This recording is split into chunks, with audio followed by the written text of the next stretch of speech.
প্রিয় দর্শক, সংবাদপত্রে বাংলাদেশ অনুষ্ঠান থেকে আমি রেজানুর রহমান আপনাদেরকে স্বাগত জানাচ্ছি। বিভিন্ন জাতীয় দৈনিকে প্রকাশিত খবরের বিশ্লেষণ নিয়ে আমাদের আজকের এই অনুষ্ঠানে অতিথি হিসেবে উপস্থিত আছেন নাগরিক সংগতির সাধারণ সম্পাদক শরীফুজ্জামান শরীফ। কেমন আছেন? ভালো আছি। পত্রপত্রিকায় প্রকাশিত কয়েকটা গুরুত্বপূর্ণ শিরোনাম আপনাকে পড়ে শোনাই আমি, তারপর আলোচনায় যেতে চাই। প্রথম আলো, নতুন ছাত্র সংগঠনের যাত্রা শুরু, পদ নিয়ে বিক্ষোভ। নতুন নামকরণ নিয়ে সমালোচনা, ফজলুল কাদেরের নামে হল নির্মাণের সিদ্ধান্ত নিয়ে বিতর্ক চট্টগ্রাম বিশ্ববিদ্যালয়। জীবনানন্দ ও জগদীশ চন্দ্রের নাম বাদ দিয়ে এখন দায় নিচ্ছে না কেউ। দৈনিক যুগান্তর, আওয়ামী লুটেরা দুদকের চোখে ভালো মানুষ, দায়মুক্ত ৩,০০০ দুর্নীতিবাজ। নতুন ছাত্র সংগঠন, ছাত্র গণতান্ত্রিক ছাত্র সংসদ। দৈনিক সমকাল, পদ বাড়িয়ে সমঝোতার চেষ্টা নতুন দলে, মারামারির মধ্যে বাংলাদেশ গণতান্ত্রিক ছাত্র সংসদের আত্মপ্রকাশ। খেলাপি ঋণ বেড়ে ৩,৪৫,০০০ কোটি টাকা। মার্চে ঢাকা আসছেন জাতিসংঘ মহাসচিব। কালের কণ্ঠের শিরোনাম, নতুন দলের নেতৃত্বে নাহিদ আক্তার, ছাত্র সংগঠনের আত্মপ্রকাশের সময় হাতাহাতি। গণ অভ্যুত্থান অর্জনগুলো যেন বিসর্জিত না হয়। দৈনিক ইত্তেফাক, যৌথ বাহিনীর তল্লাশি, চেকপোস্টেও নিয়ন্ত্রণে আসছে না অপরাধ। মানব জমিনের শিরোনাম, নতুন দলের নাম চূড়ান্ত, কোর কমিটিতে কারা? বাংলাদেশের পাশে থাকার অঙ্গীকার জাতিসংঘের। বাংলাদেশ প্রতিদিন, রাজনীতির মাঠে বিপ্লবীরা। ধরাছোঁয়ার বাইরে হাসিনার দোসর মঈন আবদুল্লাহ, বিএনপিতে প্রার্থীদের গ্রিন সিগন্যাল। দেশ রূপান্তর, কারসাজি করে খেলাপি ঋণ কম দেখাতো আওয়ামী লীগ। নতুন ছাত্র সংগঠনের আত্মপ্রকাশ ঘোষণা ঘিরে হাতাহাতি, আহত 2। তথ্য উপদেষ্টা পদ পেলেন মাহফুজ আলম। আমার দেশ, ফেসিবাদের সহযোগী বিচারপতিরা অধরা। ছাত্রদের নতুন রাজনৈতিক দলে আলোচনায় 3 নাম। মারামারির মধ্যে ছাত্রদের সংগঠনের আত্মপ্রকাশ। কালবেলা শিরোনাম, 116তে আটকে আছে পৃথক সচিবালয়। বিক্ষোভ হাতাহাতির মধ্যে নতুন ছাত্র সংগঠনের আত্মপ্রকাশ। খবরের কাগজ, আসছে গণতান্ত্রিক নাগরিক শক্তি, কাল আত্মপ্রকাশ। দৈনিক করতোয়া, নতুন ছাত্র সংগঠনের আত্মপ্রকাশ। কমিটি ঘোষণার আগে হট্টগোল হাতাহাতি, সমন্বয়ক সহ আহত 2।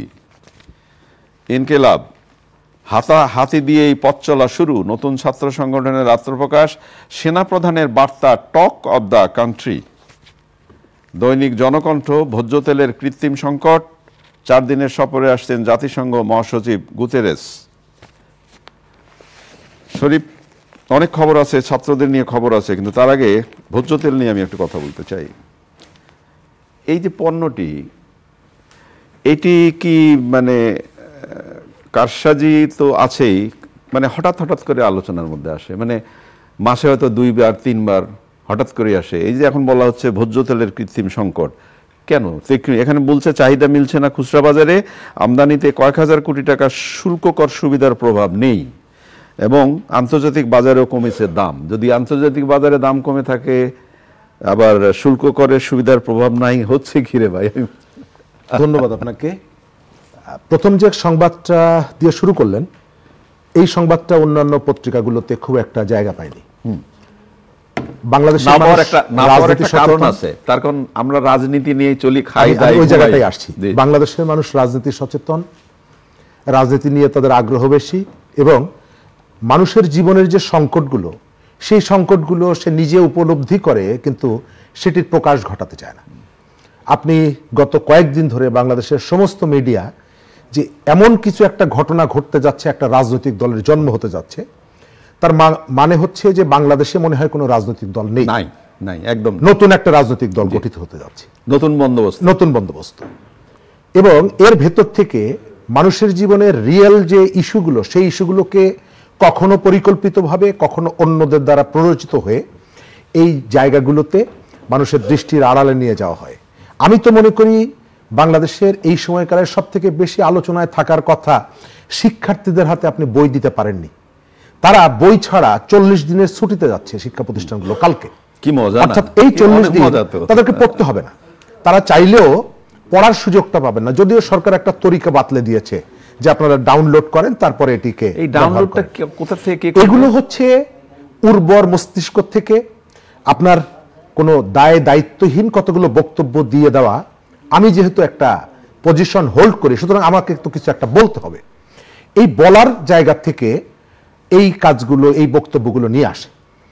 এই ধরনের অনেকগুলো বিদ্যুৎ এবং গ্যাসের দাম বাড়ানোর একটা প্রচেষ্টা আছে, অর্থাৎ জননিরাপত্তা, এটা নিয়ে সমস্যাগুলো দেখা যাচ্ছে।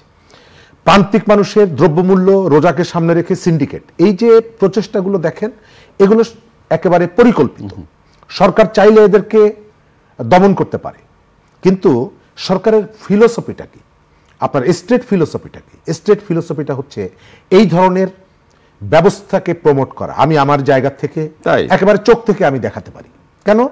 আপনি গত কয়েকদিন ধরে শুনছেন একজন বিরাট বড় ব্যবসায়ী বাংলাদেশের টেলিযোগাযোগ খাতে বিনিয়োগ করার জন্য বিপুল অর্থ নিয়ে আসছেন এবং সরকারের পক্ষ থেকে প্রতিশ্রুতি দেওয়া হয়েছে যে এই বিনিয়োগের জন্য 10 দিনের মধ্যে সব ধরনের সাপোর্টটা দেওয়া হবে। রেজা ভাই, আপনি এই দেশের মানুষ, একজন সাংবাদিক, আপনি চাইলে একটা উদ্যোক্তাও হতে পারেন। আপনি জানতো আমাদের এইখানে ব্যবসা করার জন্য যারা অনুমতিটা দেন জয়েন্ট স্টক কোম্পানিজ থেকে, আপনি যে রেজিস্ট্রেশনটা নিবে, আপনি জানতো কতভাবে তা আপনাকে বাধা দেওয়া হয়। এক, দ্বিতীয়ত হচ্ছে এই যে বিনিয়োগটা আসছে, এটি টেলিযোগাযোগ খাতে। গত কয়েকদিন আগে এক ভদ্রলোক হাইকোর্টে রিট করেছে যে আমরা যে ডাটাটা কিনি, 30 দিনের মধ্যে এই ডাটা শেষ যদি না করতে পারি, এই ডাটাটা আবার কোম্পানি নিয়ে যায়। এক ভদ্রলোক মামলা করেছে যাতে এই যে কেনা ডাটাটা আমরা আবার ব্যবহার করতে পারি। এটা খুবই জনস্বার্থে একটা বিষয়। সরকার কি এটি জানে না? আমি যে সংস্কারের কথা বলছি, আমি সংস্কার কি, এটা কি সংস্কার না? আপনি সংস্কারের কথা বলছেন এবং আমি জানি যে আপনার ভেতরে অনেকগুলো ক্ষোভ আছে, কিন্তু আমি যে আলোচনাটা আপনার সাথে শুরু করেছিলাম ভোজ্য তেল নিয়ে তো অবশ্যই কথা বলতে চাই, এবং নতুন ছাত্র সংগঠনের নিয়ে যে ঘটনাটা ঘটলো সেই আলোচনাটাও আমরা করতে চাই। ভোজ্য তেলের ব্যাপারটা আমরা বুঝলাম যে এখানে একটা কারসাজি চলছে, কিন্তু আমি যদি আপনাকে প্রশ্ন করি যে সকালের সূর্য দেখেই বোঝা যায় দিনটা কেমন জাগে, মর্নিং শোজ দ্য ডেজ, তাহলে যে গতকাল মধুর ক্যান্টিনে ছাত্র সংগঠনের আত্মপ্রকাশকে কেন্দ্র করে যে দৃশ্যটা আমরা দেখলাম, এই সকালটা কি বলে? আপনি দীর্ঘদিন ক্যাম্পাসে বললাম, আমরা যখন আমার প্রায় ধরেন 12-13 বছর ঢাকা বিশ্ববিদ্যালয়ের সাংবাদিকতা করেছেন, আমরা যখন ক্যাম্পাসে আসি তখন আপনারা চলে যাচ্ছেন, আর কি অল্প দিন আপনাদেরকে দেখেছি। আপনারাও এরশাদের সামরিক শাসনের পুরো সময়টা একেবারে কাছ থেকে দেখা, এবং নতুন বাংলার ছাত্র সমাজ এরশাদ সরকারের, আজকে সেটা মনে পড়ছে, তাই না? মনে পড়ছে নতুন বাংলার ছাত্র সমাজ এরশাদ সরকারের সাপোর্ট নিয়ে যে দানবীয় রূপ দেখিয়েছে বিভিন্ন প্রতিষ্ঠানে, সেম ঘটনা আমি দেখছি যে একটা ছাত্র সংগঠন জন্মের দিনেই সে ছাত্রলীগ হওয়ার চেষ্টা করছে। যে নারীটিকে গতকালকে একেবারে পশুর মতো পেটানো হয়েছে, সংবাদ সম্মেলন করে যিনি এই কথাটা বলছেন, এই নারী, এই সহযোদ্ধাটি আজ থেকে 6 মাস আগে এই শিক্ষার্থীদেরকে হাতে হাত রেখে লড়াই করেছে। যখন টিয়ার শেল ছোড়া হয়েছে, এই সহযোদ্ধাকে নিরাপদ জায়গায় নিয়ে গেছে।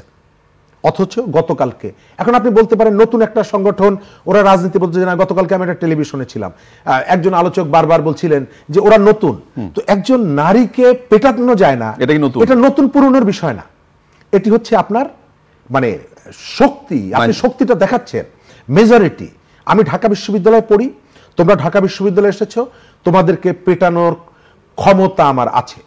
এবং গতকালকে যে ঘটনাটি ঘটেছে মধুর ক্যান্টিন কেন্দ্রিক, বাংলাদেশের ইতিহাসে বিরল ঘটনা। একটা ছাত্র সংগঠন তার অ্যাক্টিভিটি চালাতে গিয়ে নানা রকমের অনেক জায়গায় ভালো খারাপরা অনেক রকমের অন্যায় কাজের সাথে জড়িয়ে পড়ে, কিন্তু একেবারে যেদিন সে যাত্রা শুরু করবে ঠিক সেই দিন এই ধরনের ঘটনা বাংলাদেশের ইতিহাসে বিরল। আমার চোখের সামনে এখন আমার মনে পড়ে অনেক ছাত্র নেতাদেরকে আমি লাঞ্ছিত হতে দেখেছি নিজেদের কর্মীদের কাছে, কিন্তু সহকর্মী একজন নারীকে যেভাবে অপদস্থ করা হয়েছে, হেনস্থা করা হয়েছে, এটি ইতিহাসে বিরল ঘটনা। এবং এর ভেতর থেকে এই সংগঠনটি, তারকে ঘিরে যে আমার যে প্রত্যাশাগুলো ছিল, মাত্র 6 মাস আগে এই বাংলাদেশের মানুষকে মুক্তির পথ যারা দেখিয়েছিলেন, তাদের মধ্যে চ্যাম্পিয়ন তো এরা। এই নামগুলো তো বাংলাদেশের চেহারা না দেখলেও মোটামুটি সবাই এক নামে এদেরকে চিনে, কিন্তু তারা কি উদাহরণ সৃষ্টি করলেন। নতুন ছাত্র সংগঠন আপনি যে কেউ করতে পারেন, অথচ কতগুলো স্ববিরোধিতার জায়গা দেখেন। 6 মাস আগে এই অ্যাক্টিভিটিগুলো ছাত্রলীগের দ্বারা হয়েছে, এই নেতারা তার প্রতিবাদ করেছেন। আবার 6 মাসের মধ্যে অসংখ্যবার মিছিল হয়েছে যে আমরা ছাত্র রাজনীতির বিপক্ষে, তারা উদ্যোগটা নিয়েছে। এটা তো একটা স্ববিরোধী। আমরা একদিকে বলছি ছাত্র রাজনীতি চাই না, আবার সংগঠন তৈরি হচ্ছে ঘটা করে না। কিন্তু একটা শরীফ, আমি একটা যে ব্যাপার যেটা দাঁড়ায়, যে যখন কোনো কিছু আত্মপ্রকাশ করে, তখন আমরা যদি নেগেটিভটা না ভেবে যদি আমরা একটা পজিটিভও ভাবি, যে এখান থেকে সুখকর আশাব্যঞ্জক তো নিশ্চয়ই কিছু আছে নাকি। আমি ওই জায়গাটাই তাদের কাছে আশা করি। গত 6 মাসে তাদের প্রতি জাতির যে রেসপেক্টটা ছিল, তাদের যে ক্রেডিবিলিটিটা ছিল, সেগুলো অনেক জায়গায় তলানিতে চলে গেছে। বাংলাদেশের প্রায় প্রতিটি জায়গায় আপনি দেখছেন সমন্বয়করা নানা রকমের হানাহানি, অপরাধমূলক কাজে জড়িয়ে যাচ্ছে, এবং এর পেছনে আমি মনে করি যে প্রশাসনের কোথাও কোথাও একটা দুর্বলতা কাজ করছে, তাদের প্রতি একটা ভীতি কাজ করছে। মিডিয়াগুলো অনেক জায়গায় এই বিষয়গুলো আনতে পারছে না। তারপরেও আমরা অনুরোধ করব তাদের কাছে, আমরা আপনাদের সফলতা কামনা করি, আমরা আপনাদের শ্রদ্ধা যেটা করছি সেটি টিকে থাকুক, এটি আমরা চাই। একই সাথে আমি মনে করিয়ে দেই যে এই ঘটনার ভেতর থেকে এক সময় হয়তো আপনারা যে স্বপ্নগুলো দেখিয়েছেন, সেই স্বপ্ন যদি ভেঙে যায়, তাহলে এই জাতি আবার অন্ধকারে পড়ে যাবে, আশাহত হবে। আমরা আপনাদের ভেতরে আর একটা ছাত্রলীগ দেখতে চাই না। খবরের কাগজ যে শিরোনামটি করেছে, অন্য পত্রিকাতেও এসছে, সর্বস্তরের গ্রহণযোগ্য হয়েছে সেনাপ্রধানের বক্তব্য। আবুল কাসেম ফজলুল হক বলেছেন, দেশের বাস্তব পরিস্থিতির কথা তুলে ধরেছেন সেনাপ্রধানের বক্তব্য ইতিবাচক বার্তা আছে। মাহবুবুল্লাহ বলেছেন, এবং মির্জা ফখরুল বলেছেন জাতিকে তিনি আশ্বস্ত করেছেন। স্বাধীন মালিক বলেছেন তার বক্তব্য সময় উপযোগী ও স্বস্তিদায়ক। গত 3 দিন ধরে খুবই আলোচিত বিষয়, এবং এটা আলোচনায় আসার মতোই। কারণ এই সময়কালে আমাদের দেশের রাজনীতিতে এবং গত 6 মাসে আমাদের সেনাপ্রধানের ভূমিকাটা মোটামুটি প্রশংসিত, এবং তার মুখ থেকে এই ধরনের, তিনি শুধুমাত্র ডোমেস্টিক ইস্যুগুলোর কথা বলেননি, তিনি সার্বভৌমত্বের কথা বলেছেন, যার সাথে দেশের ভেতর না, দেশের বাইরে প্রতিবেশী অনেকগুলো শক্তি এটার সাথে জড়িত। সেই বিষয়টাই তিনি অ্যাড্রেস করেছেন। তার মানে হলো সম্ভবত তার কাছে কতগুলো তথ্য যেমন আছে, তার একটা নিজস্ব বিশ্লেষণও আছে। কিন্তু দুর্ভাগ্য হচ্ছে তার এই সতর্কতার পরে তিনি নিষেধ করেছিলেন কাদা ছোড়াছড়ি করতে।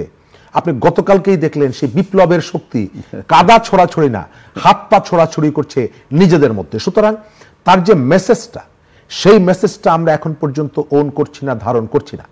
এবং আমার যে জায়গা থেকে আমি বলতে পারি, পৃথিবীর কোনো দেশটা তো আর বিচ্ছিন্ন না, সবার সাথে সবার। এখনকার, একসময় আমরা শুনতাম যে পৃথিবীতে আলোর গতি এতটুকু, শব্দের গতি এতটুকু, এখন তথ্যের গতি তার থেকে বেশি। আপনি এখান থেকে, খুব গুরুত্বপূর্ণ কথা বললেন, আপনি এখান থেকে আসলে তার থেকে অনেক বেশি। আলোর গতি, শব্দের গতির থেকে তথ্যের গতি এখন বেশি। আপনি একটা পোস্ট দিলেন, 1 সেকেন্ড 2 সেকেন্ডের মধ্যে পৃথিবীর আর এক প্রান্তে পৌঁছে গেল। এত দ্রুত আলো বা শব্দ পৌঁছায় না। তো আমাদের এখানে কি হচ্ছে, এই বিষয়গুলো সারা পৃথিবীর কাছে অজানা না। আপনার 6 মাস আগে জেল থেকে একেবারে চিহ্নিত অপরাধীরা বেরিয়ে গেছে, আপনি তাদেরকে ধরতে পারেননি। প্রায় 2000 অস্ত্র, লুণ্ঠিত অস্ত্র, এখন আপনি ডেভিল খুঁজছেন। আপনি এখন ডেভিল খুঁজছেন, যেখানে সেখানে গিয়ে ডেভিল খুঁজছেন। আপনি অপরাধীকে ধরবেন। রাজনৈতিক প্রশাসনের আন্ডারে গত 15 বছর যে অপরাধীরা ছিল, আপনি তাদেরকে ধরবেন, এটি আমাদের প্রত্যাশা। কিন্তু আমি যদি দেখি, আপনি শুধু ওই অংশের অপরাধী ধরছেন, এই যে জেলখানার থেকে যে পালিয়ে গেল তাকে ধরছেন না, আপনি অস্ত্র লুট করলো যারা তাকে ধরছেন না, আইন শৃঙ্খলা বাহিনীর পিকআপের উপরে দাঁড়িয়ে অবৈধ অস্ত্র নিয়ে যে উল্লাস করছে আপনি তাকে ধরছেন না, জেল থেকে যারা পালিয়ে গেছে তাদেরকে ধরছেন না। তাহলে আপনার ওই ডেভিল খোঁজা নিয়ে আমি প্রশ্ন করব।